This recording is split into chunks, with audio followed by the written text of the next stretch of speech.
Hey everyone, and welcome to Almost Cancelled. I am Peter, that is Tara, and we are going to talk about Star Trek Picard Season 1, Episode 5. It's called Stardust City Rag. So, full spoilers for the episode, as always. So, first up, good news. No Narek this episode. None of that shite. It was all gone. We focused primarily on the Picard crew the entire time with 7 and 9 and the others, and the little mission to get Maddox, who we do see in this episode. And Tara informed me it's not the same actor as who played him in that one episode of Next Generation, but to their credit, I think the casting was good enough that I actually questioned if it could be, because I suppose that's the leeway of it being like 30 plus years since that episode, is that, yeah, he's going to look different now anyway, so... Yeah, maybe he got a perm. It's not that weird that his hair might have went curlier. Yeah, it happened to Captain Kirk. That's true. It did. It did, yeah. It's Star Trek canon. Star Trek canon. Absolutely. So this episode introduces some stuff. It does some stuff with Seven's backstory here. Do we know this character that she's like heartbroken about being tortured? Is that from the other shows?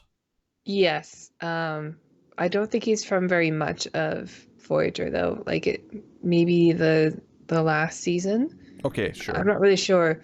Voyager was one of those shows that I watched when it was released and was really excited for. But I have a hard time going back and watching it all the way through again. So I'll start watching it, and then like they'll hit warp 10 and turn into lizard people. I'm like, okay, really got to try to watch this again. Wait, are you saying that? Are you saying that it's not a 10? Oh no, it is definitely a 10. Oh my it's God. Still Star Trek, and there's some really great things in Voyager. One of the best Vulcans, Tupac, is in it, and he is Tupac? He has some of the best storylines. There's a Brad Dourif storyline that's really good with him and Tupac. Hold on. There's a Vulcan in Voyager called Tupac? His name's Tuvok. Tuvok. Oh, Tuvok is a V. All right. I like calling him Tupac. Oh, jeez. All right. So there's a flashback early on. We're not really exactly sure how far back the flashback is. With Seven like sort of finding this. She sort of refers to him later. It's like a son tour. Is what she refers to him later. Not a literal son, but someone she does care for and wants to protect, and so on and so on. Mm-hmm. And he's being experimented on. They're sort of taking out all of his ex-Borg parts because he used to be a Borg or in the collective. And she shows up, kills all the people that are doing this, and at his request also kills him. And it's pretty gnarly. Yeah, and a sort of emotional beat. And that's kind of her setup. And then we go to... I've forgotten what the place... The Cloud City? Cloud something? Freecloud. Freecloud, there you go. Yeah, Freecloud. So we go there and we meet this new character whose name is Bajazil, and... This is one of these new names where, much like a lot of the Romulan ones that have been thrown around, where the first time I heard it, I'm like, wait, what was that? What's Come that? Again. And after a couple of times, like, I knew it wasn't this, but what I was hearing was Vajazzle. And I was just hearing Bedazzle because she was so, like, bedazzled up. Yeah, and I don't know if it's because Zat Vash, we started joking that it sounded like that Vaj, but Vajazzle, if you weren't aware of what Vajazzle is, and I'm actually a little even... honestly embarrassed that I know what this is. Vajazzle is how should we put it? Decorations. Very carefully. Is decorations, sure, what we'll call it, for the women's nether region. That is Vajazzle. Oh boy. This is what happens when you get a bunch of nerds to write a Star Trek episode. They don't catch these things. They don't catch. This sounds like something else that is kind of silly. You gotta get some cool people in the writers' room, some jocks. I don't know. The kind of people who, stuffed you in a locker. Hired them. I don't know. They're so determined to make Star Trek feel cool and edgy now that like I almost feel like there is cool people in the writers' room that just are determined to make it not feel like Star Trek. Yeah, maybe. And I'm not saying that's bothering me so much. I'm just like there was a point in this episode where Rios is walking around in a pimp outfit, and he's like trying to like broker this deal with this big alien dude who can smell who you've last had sex with, and all I could think was like, yeah, this doesn't really feel like the same Star Trek as Next Gen. Like I'm having a hard time like picturing that crew in the Enterprise arriving on this place and like walking through this. It doesn't feel like it's Riker the same world. Done it. He could have pulled off the feathered cap. Oh sure, yeah, he could have pulled off the pimp look because once he wore entirely feathers. Okay. We only hear about it. We don't see it. It's explained in season 1. I vaguely recall this. Yes, is this the episode where he has to wear the weird outfit on the planet where all the ladies are in power? Yeah. Yeah. The big deep V. Yeah. Which I guess that's what a man cleavage is. When there's no boobs, the entire chest becomes the cleavage. So this is what a low cut top is in a man. It's just a big U shape showing off everything. Riker's taking one for the team. I suppose I'll go seduce the beautiful alien woman again. Yes, it's all right, Captain. It's my duty. I'll accept these these tough challenges that you bring to me. But yeah, so this episode is that this Bejazzle is she's the one behind all of the Borg like torture and kidnapping that Seven is after, and she's also the person who has Bruce Maddox imprisoned is the word I was looking for. Imprisoned. I can speak, I promise. And they're going to do a deal with the secret police, the Romulan secret police. The Tal Shiar. Thank you. I remember Zat Vash. Yes, and I know the Tal Shiar because that's classic Star Trek. Yeah. So she's going to do that. But of course, we cut to Picard and crew, and they're arriving now at Freecloud. And it's like, okay, so, who has, Maddox? Oh, he's there. This person has him. Seven sort of pipes up and says, okay, we can do a thing where we pretend to trade me for your man, Maddox. And it's kind of weird at this point because it's like she's made it very clear that she's not interested in Picard's mission, and it's like, okay, why are you doing this then? And of course later on it becomes clear that this is her target. She wants to get to this person herself.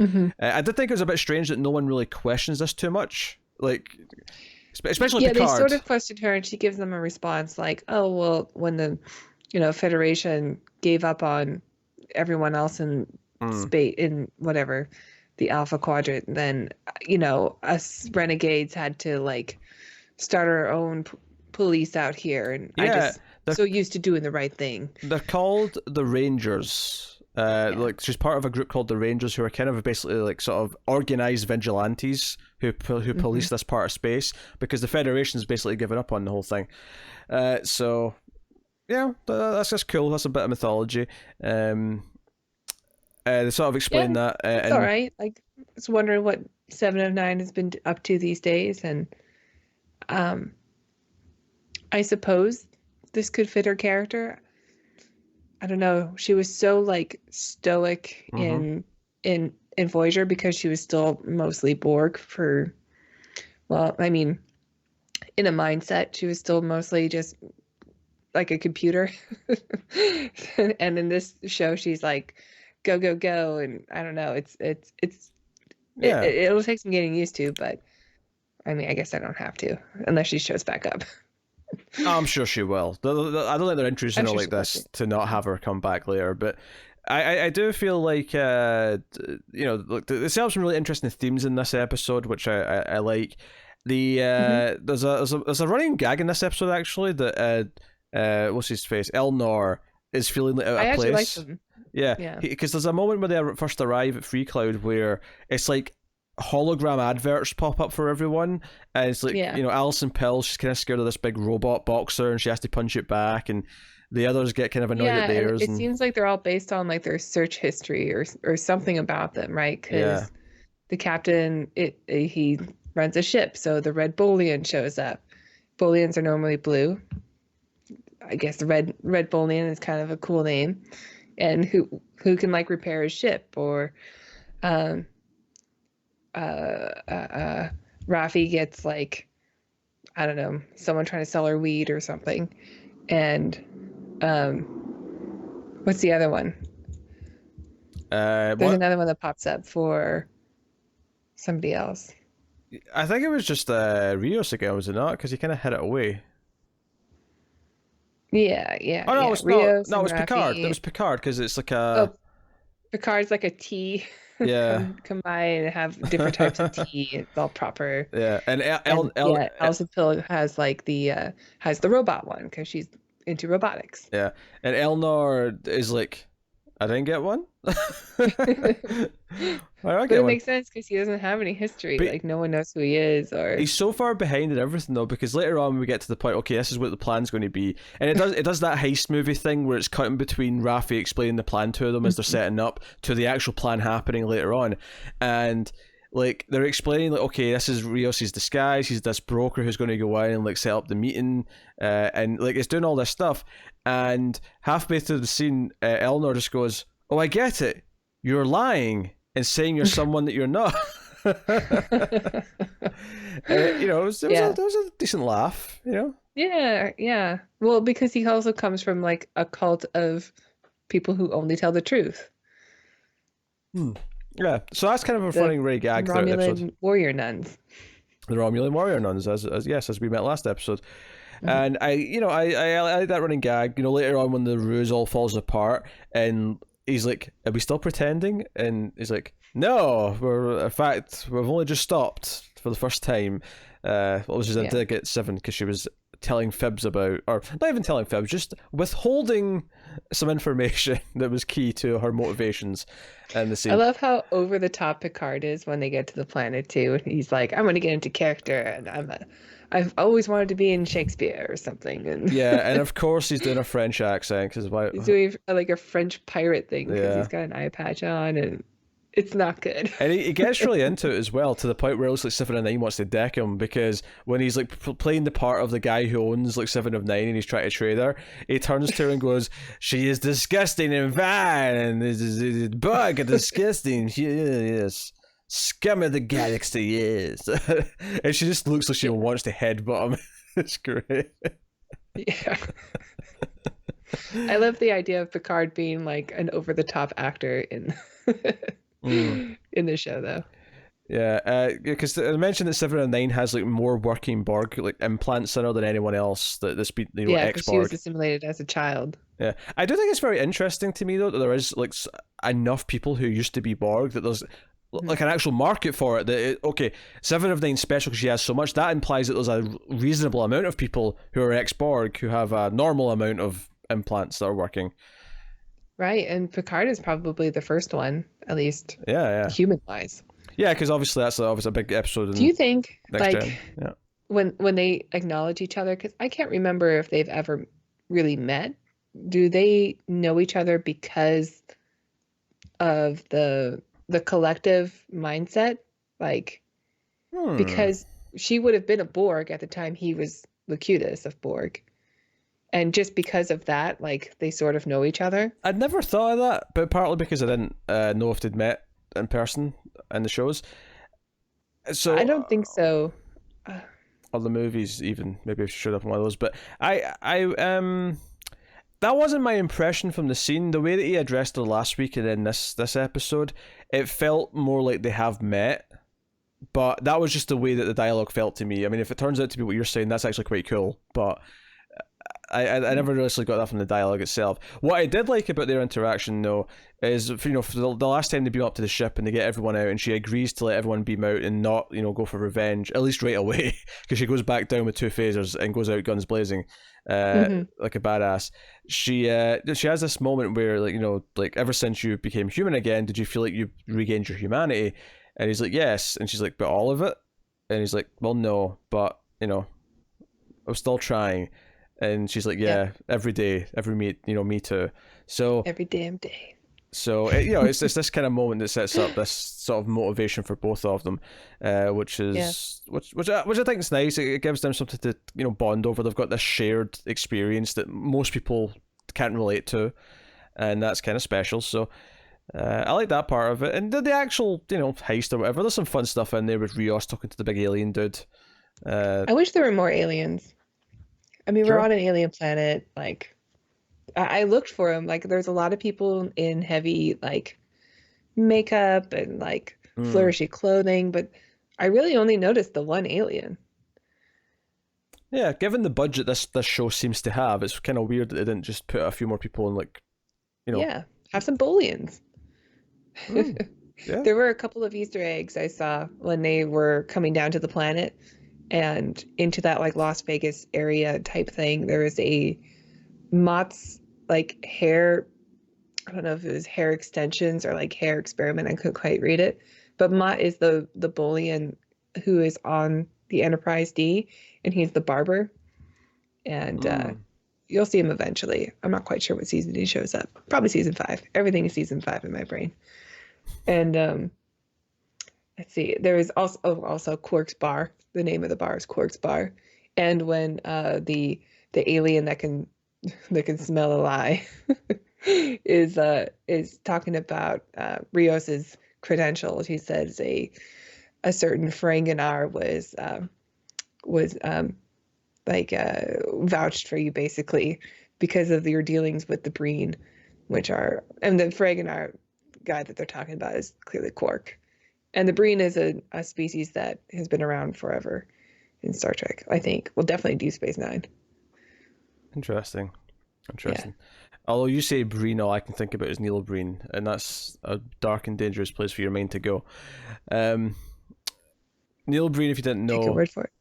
Neil Breen's a independent filmmaker who, let's just say, he gives Tommy Wiseau a run for his money. That's all I'm going to say. That'll give you an idea. Okay. He's the main character in all of his movies, and he's always the best at everything that he does. You know, he'll be the crack special ops guy, or he'll be the whatever. But that's Neil Breen. So you said Breen, and that's what I thought of. But so you have this little heist thing, and to get Maddox, which they do get Maddox, and of course that leads us to talking about kind of the Alison Pills, Jurati's arc in this episode. And what's funny is that, I think, you mentioned back when she first joined the mission, and it was kind of weird how the Romulans were there when she was, and then she showed up to because the what was the name, Commander O, that came to speak to her, and she then showed up with Picard when he was getting attacked by Romulans, to help take them out, and then offered to come with. And you speculated that it was a little bit suspicious that maybe she had, either been turned or was a double agent or something. And Did I don't think so. I was kind of surprised by this. I thought that she showed up to the crew because of her interaction with Commander O, and to stop or to join them because she wanted to see the other sister. Maybe I'm giving you credit here that it's not earned, but I swear someone speculated this at some point.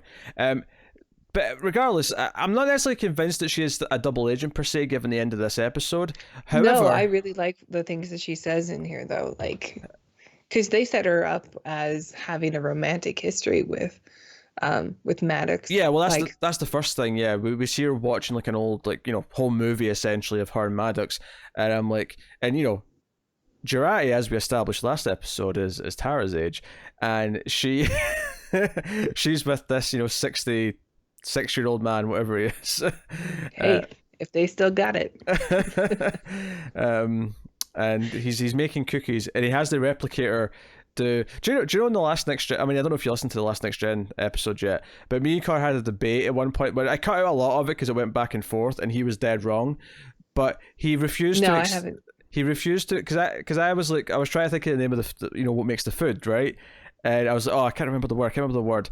And I said, it's the replicator. And he's like, that doesn't sound right. I'm like, no, it's the replicator. And he's like, nah, they've literally never said that. And I'm like, and I got it up on like Memory Alpha, and I'm like, it's the goddamn replicator. They've said this 100 times.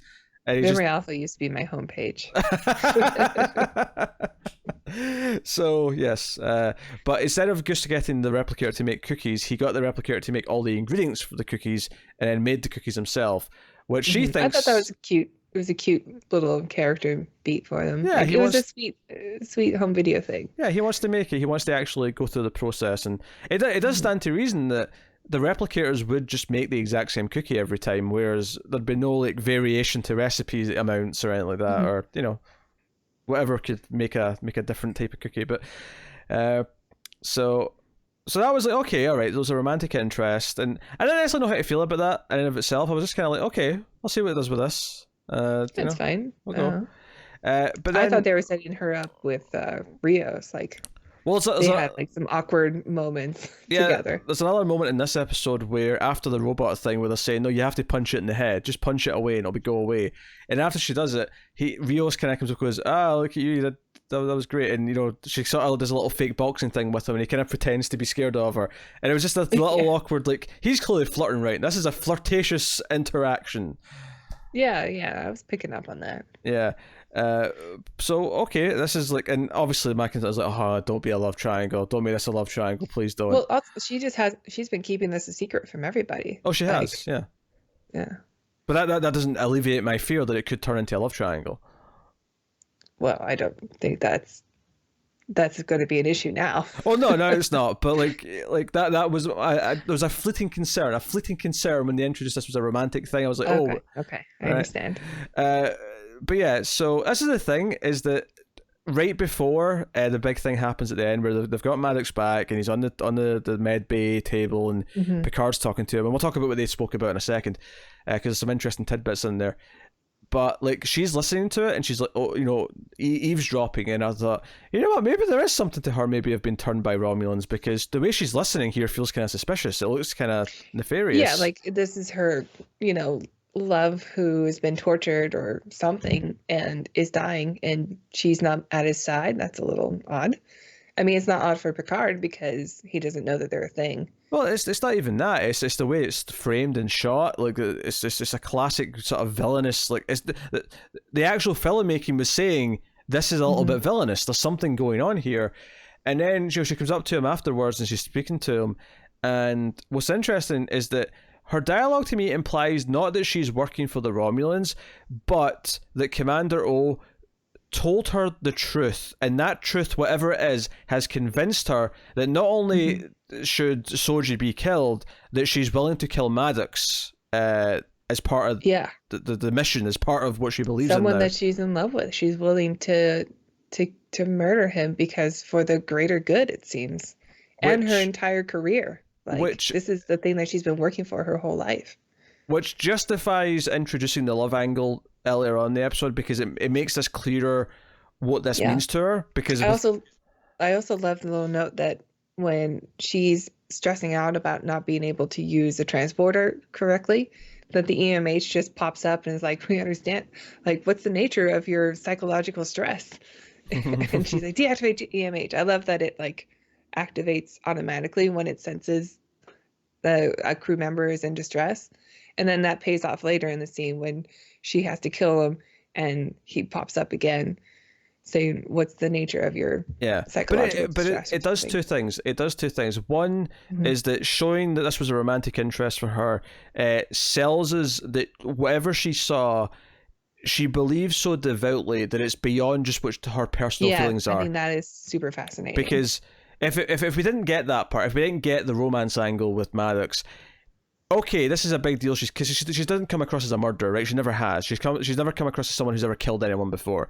But at least it's like, okay, she's been tricked into something here, right? And maybe she is still tricked, but she believes whatever she saw makes her think that, stopping Soji and of course Dash, who's already dead, like stopping whatever they're meant to do. Because what does he say to Picard? He says to Picard that they were both sent where they're going to figure out who's behind what's going on, the secret, right? What's going on, the lie. Yeah. What's behind the lie, and that Dash was on Earth because he believed that the Federation was also in on it. That the Federation has something to do with the lie, not just the Romulans. So that's interesting in and of itself. Oh yeah, definitely. This really builds up a lot at the last scene of this episode. It's just like, oh well, things are different now, because I truly believe that she's a good character, like a good person, but the fact that she's willing to do this says that something either is being held secret. That's the thing that makes it, something is so dangerous that it cannot be released to the public. that's the thing that makes it have impact, is that throughout this episode, more so than any of the previous episodes, although the last episode also, or the last two episodes also had this, when she was sort of meeting Rios and the others for the first time, but this episode had a full crew, right? It had this full crew finally together, and they're interacting with each other, and it's those small moments with Rios, or those small moments where she's scared of being the one who's meant to transport them back up, because she's not confident in doing that, that make her feel like a genuine member of what our main crew is now, right? This is our Enterprise crew, essentially, now, that we've formed, and having her do this at the end,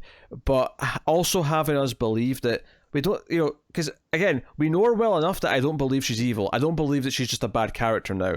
I believe that she believes this is the right thing to do, for better or worse. Like, this has to be what she devoutly believes in, and she is scared. Whatever Commander O showed her, whatever this secret is, what she showed her is terrified her to the core so much she's willing to do this, and that gives it a lot more weight than it otherwise would have. And I think more so than the love angle, which obviously sets up how much important it is to her, I think making us like her through the interaction with the rest of the crew and the characters, and making her likable, makes this a bigger deal to us that she's doing this. So yeah, I think that's why the last scene works as well as it does. So that's really good. And I'm looking forward to seeing kind of where they take this. And obviously the plot point that's also important here. Do you have any speculations of what it is? Well, I was going to say the plot point that's also important here is that Picard and co now know that Soji is on the artifact. They know she's on the Borg cube, so that's important for next episode. Do I have any speculation? None, because my thinking up until this point was that the secret was going to be about how the Borg were created, that somehow Romulans and or Vulcan, maybe both combined, accidentally created the Borg, and that's what the secret was, and why they were so scared of synthetics and technology like that. But that wouldn't explain why Jurati feels the need to stop it, unless she's worried that this will create a new Borg. Maybe that's what she's scared of. Or a worse type, yeah. Or a worse Borg, yeah, that's even worse than the Borg. That'd be my only real guess at this point, but I don't know what your feelings are. I mean, obviously it has to do with some type of artificial intelligence just being too dangerous for anybody in the galaxy to control. Like, if we build the ultimate replicant, then it will destroy everybody. I mean, that's the only thing I can think of. And like, for some reason, the Romulans have already seen this and have shown it to the Federation. The Federation think it's enough to cover everything up. Yeah, that's... or to turn everybody against synthetics. I think that's maybe the interesting part of, when we were like debating about Commander O, whether or not she is pretending to be a Vulcan, which it turned out she was, at least to the greater public, because that's what Picard thought she was. The human Federation officer, the other admiral that she talked to, though, I'm kind of suspecting that she does know she's a Romulan then, because if the Federation are in this, and like you say, the Romulans have shown some top level members of the Federation what the secret is, and they're working with them because of whatever they're scared of so much. If some of the Federation know this, that's maybe why they're okay with some Romulans secretly in the Federation now. That could be what's united them, because it's like, oh hey, yeah, we can't let this happen. And maybe they showed them this. You guys are so good at secrets. but maybe the reason why the Romulans showed them this is because of the synth attack on Mars. Maybe that was the motivation to say, hey, if we share this information...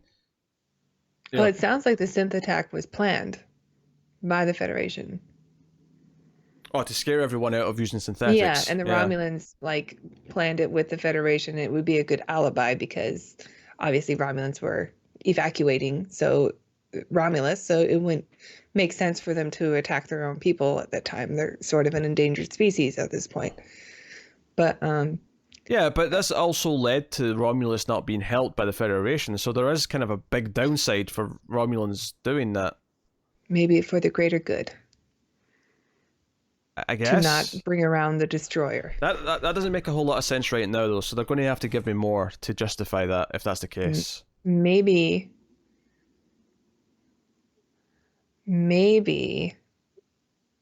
not Soji is the engineer of the Doomsday Machine.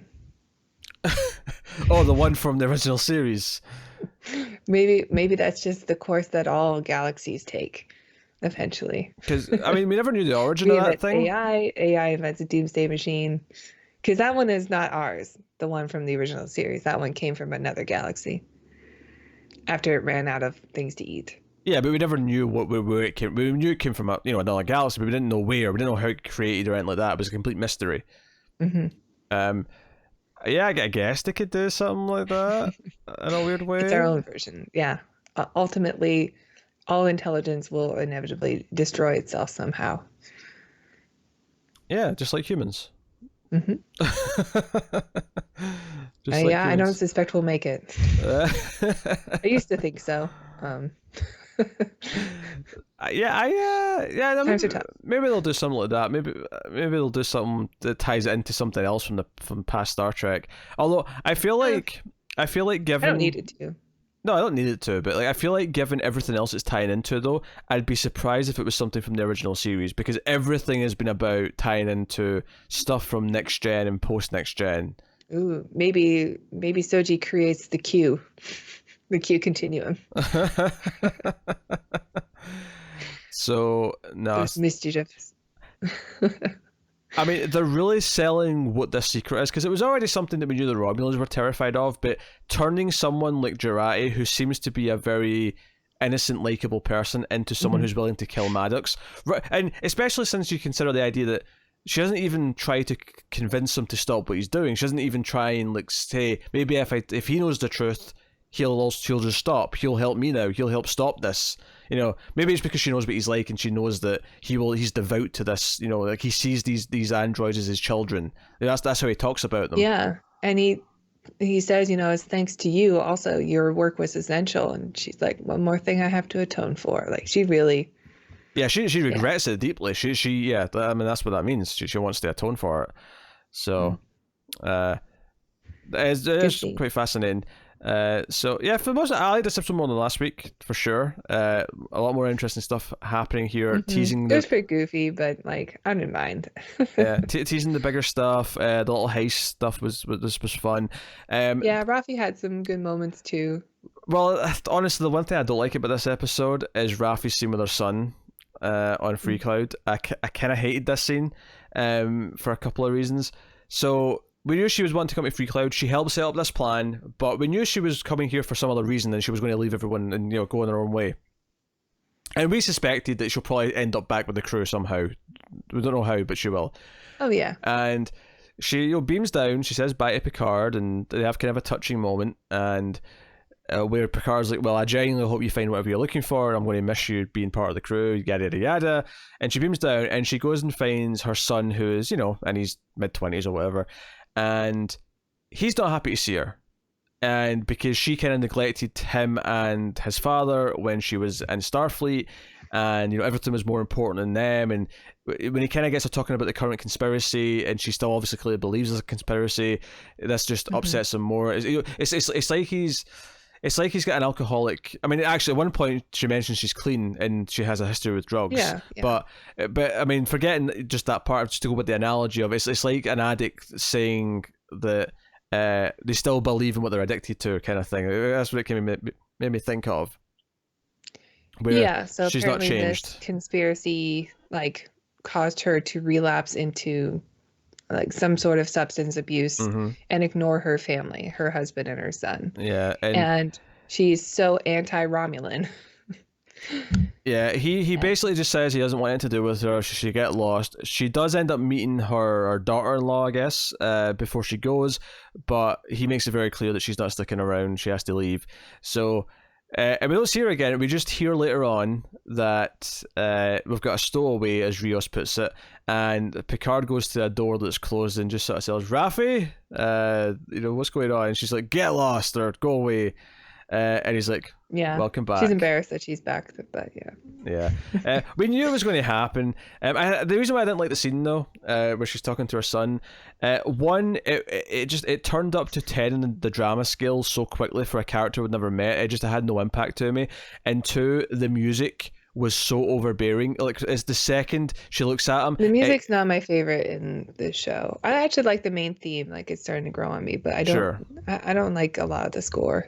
The score in this scene was terrible though, because it was so in your face. Immediately it went really dramatic, and it was dramatic the entire time. It never calmed down.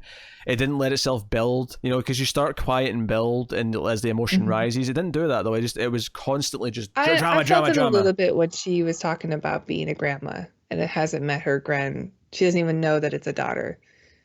Yes. And they're in the maternity ward of some kind that she, when she comes out and she's got like the full Romulan wig on, like she's like super classic Romulan. Maybe that's more of like the traditional, like spiritual side of Romulan too. I'm not quite sure, but I love that she has the old classic hair and Romulan look. And it's like, oh, okay, I get it. I get it. She's a big conspiracy theory against this race of people, and her son is married to one, and he doesn't want her in her life, or in his life, or in his granddaughter's life, and yeah, that's kind of sad. Yeah, there's better ways to execute this. I think this scene was just really overly dramatic. It wanted to do everything they wanted to do for the story beat in one scene, and I don't know if it's something they could have pulled off in one scene. And it comes off as kind of cheesy as a result. Well, maybe not cheesy. Melodramatic's maybe the word I'd use. It comes off as melodramatic. And yeah, I could see that. So I wasn't a fan of this scene. So this was like a 3-minute chunk that I thought was just really bad. But the rest of the episode I thought was pretty good. I did think Vajazzle though, like her performance was a little over the top. Like it wasn't bad. I did say Vajazzle. She's Vajazzle now. I have named her thus. I like Bedazzle because she's so bedazzling. She's got the cat suit with all the sparkles. And did you think she looked like Troy? She looked a lot like. No, I know I did. I'll be honest. I thought this was supposed to be like Troy, or either Troy or like. Or just another like Beta-Zed. Yeah, maybe like. Part of me was like, this looks like Troy's mother, but I was like, nah, Troy's mother would be ancient by now. This can't be her. So, yeah. Yeah, she did look like Troy. I agree with that. Because I was expecting the accent, because before she started speaking at the start of the episode, I was expecting her to have like Troy's accent, and she didn't. I was like, oh, okay, it's just some random other person. Well, Loxana doesn't really have an accent, so I'm not sure why Troy would, why Deanna would, but whatever. But Deanna does have an accent, though. Deanna does, but like her mother doesn't. Loxana. Oh sure, yeah. Yes, okay, fair point. Fair point. So yeah, I thought she was a bit over the top at times, and that was fine. I think like it was very clear to me she was going to be dead by the end of the episode because the quality of her acting wasn't that hot. It was kind of like if she was going to be a recurring character, they'd have cast someone better. so because of that, I knew she was probably going to. Fine. Yeah, I liked her little moment of like when he says he wants to make a deal with. Or he thinks the Tal Shiar is after him, and she's like, "Oh, I don't want to make a deal with them. Like it's complicated to deal with the Tal Shiar." But yeah. I am enjoying though when someone uses the phasers that are set to lethal in this show. Yeah, her little like blood disintegration was really good. Yeah, they kind of pop in a horror movie way, but. Also, kind of like the old Star Trek effect. It's like a mix of a blood explosion and the actual effect that you used to get in Star Trek. It's this weird in between. It's interesting. Yeah, it was cool. I liked it too. Yeah, it's interesting. But it would have been good if it was like blue or green blood, or come on, give me more aliens. I wanted to see more aliens. I like the one that we got though. He's also like a Betazoid creature thing, but because he's got so many olfactory senses that he can smell a lie. I thought that line was kind of dumb, especially because we already know that he can do it. Like, you should have just gone, like, how do I smell? Truthful. That would have been enough. Like, we don't need that other line. No, I agree. So sometimes this show the writers do feel they need to overdo certain things with the dialogue. Which is, it's an ongoing problem, but it's not detracting from it too much. Although clearly, given you agree with that complaint, and therefore it's not a 10. So. Oh, I don't agree with that at all. This is a 10 for sure. Okay, all right. Paradise is a 10. Yeah, just some. Yeah, definitely. Just some ships outside the tower's window flying past. I know. So that was basically the episode. Is there anything else that I've glossed over that you think's worth? I mean, just the opening scene of the eye being taken out was pretty brutal and Yeah. gruesome. Okay. Yeah. Yeah. I Like, do. watching someone get tortured and this eye being pulled out. I mean, it's cool that we got to see that his eye had like wires attached to it and stuff, but then like, ugh, it was still really gross. I do like that the Borg in general have a kind of horror movie feel to them, where it feels like it is kind of like unnatural and just disgusting how these metal parts have been sort of just like put in there. So this is kind of the end of that, the reverse of that, of it being pulled out again. So Yeah. there's a nastiness to it. There's a biological unease to the Borg because they're these modified people. What was that metal movie we watched from Japan? Oh, Tetsuo the Iron Man. Yeah, same thing. Yeah. Yeah. Hell, Yeah, it's like that. I mean, that was 1989 in the Borg. I think the first Borg episode would have been before that. So, Yeah. I'm not saying that was inspired by the Borg, but I do definitely think it's interesting that I would definitely describe them both as a cyberpunk body horror, essentially. Yeah, definitely.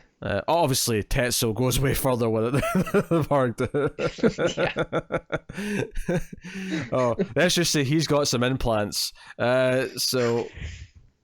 Yeah, it's a rough watch, but recommend it. I think we both recommended it. Yeah, it's an interesting one. It's an experience that you should, if you're into art house cinema, it's an experience. But yeah, so no, I thought that was good. I did like 7 of 9 because I've never seen 7 of 9 before, so I thought her attitude here was mostly enjoyable. I mean, her ending where she sort of goes off guns blazing, dual wielding phasers was a little bit in the cheesy action side, but I get it. They want to give her this moment. She gives Picard like a contact info thingamajig before she goes saying, "Hey, if you ever need a vigilante," and like gives him a card. So that they even give you the plot device of how he can contact her later. Like he's going to call her in for something. Right, and she leaves without telling him that she's going to go back, and she's like, I wanted to give him some hope still that there is still some good in me, but there isn't. Not anymore. Not after you take away my son. Yes. So there you go. I liked when Rios was getting her name wrong. He's like, "Hey, I think I know her. She's like 11 or something." She's 99. Yeah, something like that. Yeah, I liked his like the gradual buildup of titles he kept giving her, and like sitting down in wonder. Ranger. The Borg Ranger. That sounds like some sort of weird like you've got the Power Rangers, but there's like the 6th one gets added in, the Borg Ranger. I can see it. He's a little bit more, slow moving, but he's got like a crescent wedge thing that spins around at the end. Yeah. I could see it. Yeah. These Rangers are just Power Rangers. That's all they are. And his like what they morph into, or not. What do they call the big dinosaur things? The Zords. The Zords. His is just a cube. Yeah, it's just a cube that floats around. Oh, that's pretty funny, actually. All right, there you go. That's episode 5 of Picard. We're halfway through the season. Aw. Yeah, no, halfway through. There's only 10? I don't think I knew that. I don't think I wanted to know. What I do like about the pacing has been a little bit on the slow-sided places, but what I do like about this is that I feel like we really have the crew formed. This episode really felt like we had all the crew together.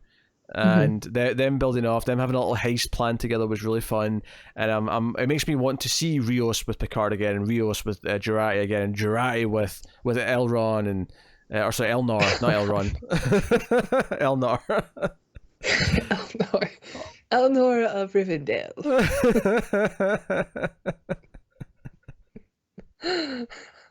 Look, they pick stupid names. It takes me a while to let them sink in and remember them. All right. Okay.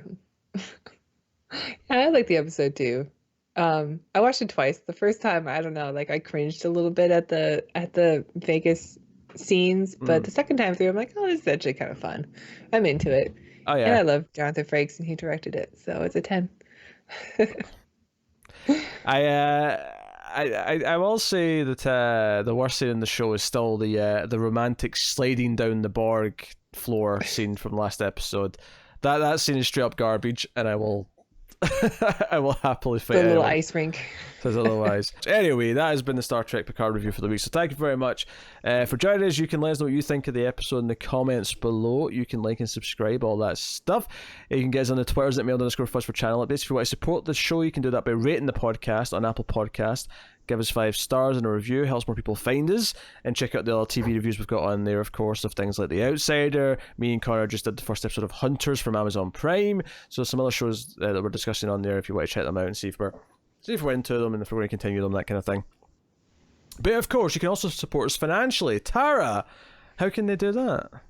Why, if you like our content and you want to see more, you can go to our Patreon page and donate $1 per month. It's patreon.com/ModFuzzTV, and you'll get bonus episodes of other shows that we do, including the ACE, the Atomic Cinema Experiment, which is our science fiction movie review show. So check it out. My. So, yes, there you go. That is everything, pretty much. So thank you once again for watching or listening. We always appreciate it, as Tara's cat is causing chaos, the little collective Borg member that he is. So, he's so cute. Yeah. Oh, him being assimilated would be so sweet. Would you look cuter though with the eye like visor thing on? You know, the metal eye. Yes, I think you would. So thank you very much, guys, for watching or listening. We always appreciate it. Keep watching TV, guys. And to everyone but Connor, live long and prosper.